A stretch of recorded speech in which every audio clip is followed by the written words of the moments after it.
Well, it is a story that sent shockwaves through the Tri-Cities, a trial that lasted the entire month of March in the year of 2000.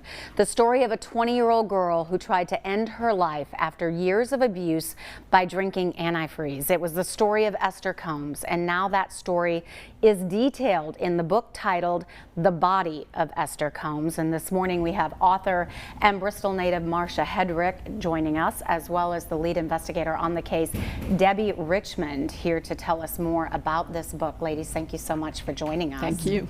I know the book is still in progress, almost done. We were all talking about, of course, if you lived in this area back then, you remember this story. You remember when it broke.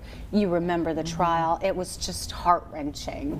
And I know for you, you were there that day in the hospital. Yes, yes. Yeah, that night, I got a call at 10 o'clock at night, immediately went to the hospital, and couldn't believe it when I saw her unconscious laying in the bed and scars from her head to her toes.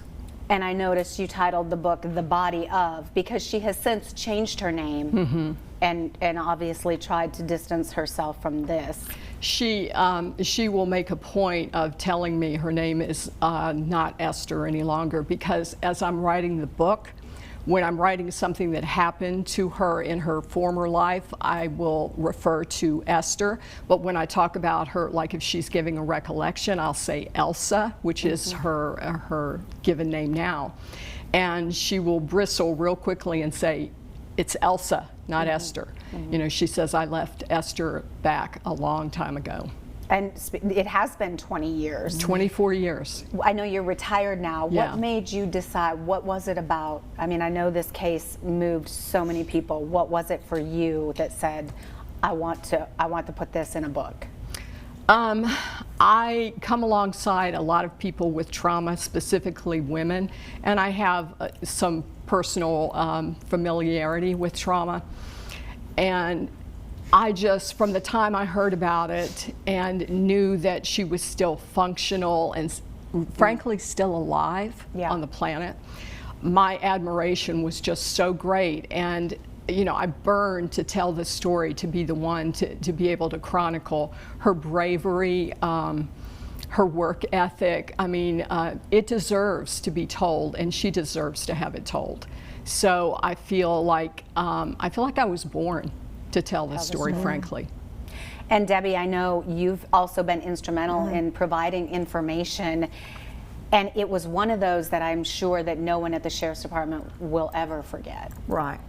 Yes, I still live it on a daily basis, and I'll go to the grocery store, I'll be standing in line, somebody will go, aren't you that lady, and how's she doing?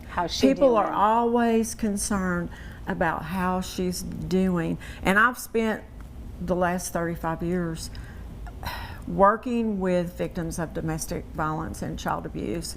And that's just where my heart has been, and it will be until the end. And she and I have just had an exceptional relationship that is just odd to say. It's just a relationship between domestic violence victims that is hard to explain. Well, I know the community very grateful that you're telling the story so nobody ever forgets. We're going to have you guys back when that book is out. I know you're almost finished. Won't be long. We will keep everybody posted as to when that book becomes available. Thank you for joining us today. Thank you. We're going to take a break. We're back with more of the show right after this.